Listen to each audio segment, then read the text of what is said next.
of it. Yes. What we don't want is, you know, young children at home watching the technique being executed in that way and running down to the club and attempting to do it themselves. Yeah, absolutely. Just turns the head and avoids any trouble. Absolutely. We're lucky to have a good illustration here.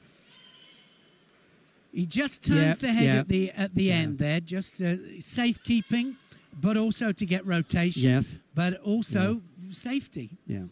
So coaches, you know, that are out there have got to teach it. With a small turn of the head, it cannot go directly over, and you cannot accept it in practice. We're lucky to have had that illustration so quickly after what great. we were looking for. I was just looking at there. it there. Well done, Lance Wicks, for picking that one up. On cue. Well, I can't think of a bigger disappointment for the home crowd than having Sharafuddin Lutfilayev go out there, to be honest. No, disappointment, because they will have been expecting gold or silver from him. They would have, and he would have as well. So that was a big mistake, but one that they'll learn from, that's for sure. I'd gone to him in the morning, you know, in the warm-up here, and chatted with him all about his brother, you know, and a few seconds later he was steaming.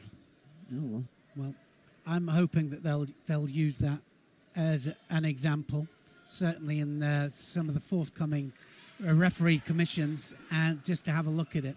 Get the dividing line. It's like having the line on the edge. You've got to know when you can step out or when you can't step out, and it has to be a dividing line that all the referees know as well.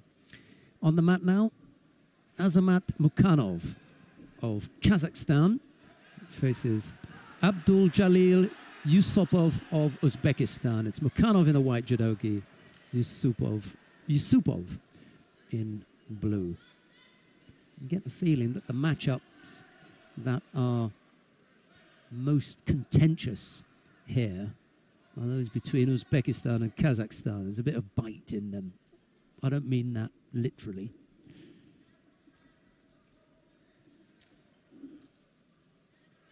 But there's an edge to the contests between Uzbekistan and Kazakhstan. And that was kind of in the background with the contest with Lutfilayev. It was almost as though, oh, you know, we've had this before with Kazakhstan. Anyhow, let's not kill it. No. End of now. I think just finding out where the dividing lines are, what we're allowed to do, makes it so much easier for the fighters, coaches, and also for the referees. Yusupov picked up a Shido there, so he joins Mukhanov. And then it just tumbles for the Kazakh fighter.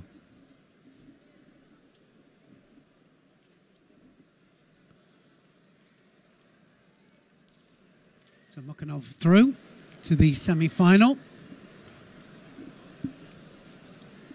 We can have a nice break as well.